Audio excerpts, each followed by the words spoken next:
પાટણ જિલ્લાના સંતલપુર તાલુકાના વરાહી એપીએમસી ખાતે પ્લાસ્ટિક પ્રદૂષણ અંતના શપથ લેવડાવવામાં આવ્યા. ગુજરાતનું પાટણ જિલ્લાનું સંતલપુર તાલુકાનું વરાહીનું પ્લાસ્ટિક મુક્ત પ્રથમ માર્કેટયાર્ડ ભારત સરકારના વિશ્વ પર્યાવરણ દિવસની ઉજવણી નિમિત્તે પ્રધાનમંત્રી નરેન્દ્ર મોદીના પ્લાસ્ટિક પ્રદૂષણનો અંતના સંકલ્પને સાકાર કરવા વરાહી ખાતે શનિવારના રોજ એપીએમસી વરાહી બનાસ બેંક સંતલપુર તાલુકો તેમજ સંતલપુર તાલુકાની સેવા મંડળીઓ તાલુકા સંઘના ઉપક્રમે લોક જાગૃતિ માટે રેલીનું આયોજન કરવામાં આવ્યું. આ રેલી વરાહી માર્કેટ યાર્ડથી મુખ્ય બસ સ્ટેન્ડથી બજારમાં નીકળી હતી, જેમાં એક પેડ માં કે નામને અનુલક્ષીને એક પેડ ઉછેરવા માટે શપથ લેવડાવવામાં આવ્યા. હાલમાં વધી રહેલા પ્લાસ્ટિક પ્રદૂષણના અંત માટે માર્કેટ યાર્ડ દ્વારા કાપડની બેગનું વિતરણ કરવામાં આવ્યું.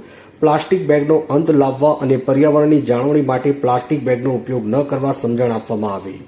આ પ્રસંગે વરાહી માર્કેટ યાર્ડના chairman Bhemabhai Chaudhary, vice chairman Arjanbhai Ahir તથા board of director of Banas બેંકના સંતલપુર તાલુકાના સિનિયર ઇન્સ્પેક્ટર કિરીટભાઈ સોની તેમજ બનાસ બેંક સ્ટાફ તેમજ સંતલપુર તાલુકાના સેવા સહકારી મંડળીઓના સભાસદો અને તાલુકા સંઘના ચેરમેન અને મેનેજર હાજર રહ્યા હતા.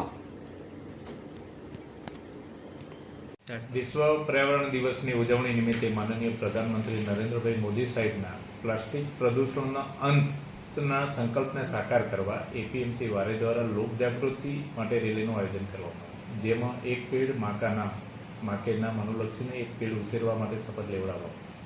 પ્લાસ્ટિક પ્રદૂષણનો અંત માટે વારાઈ માર્કેટયાર્ડ દ્વારા કાપડની બેગનું વિતરણ કરી પર્યાવરણની જાળવણી માટે પ્લાસ્ટિક બેગનો અંત કરીએ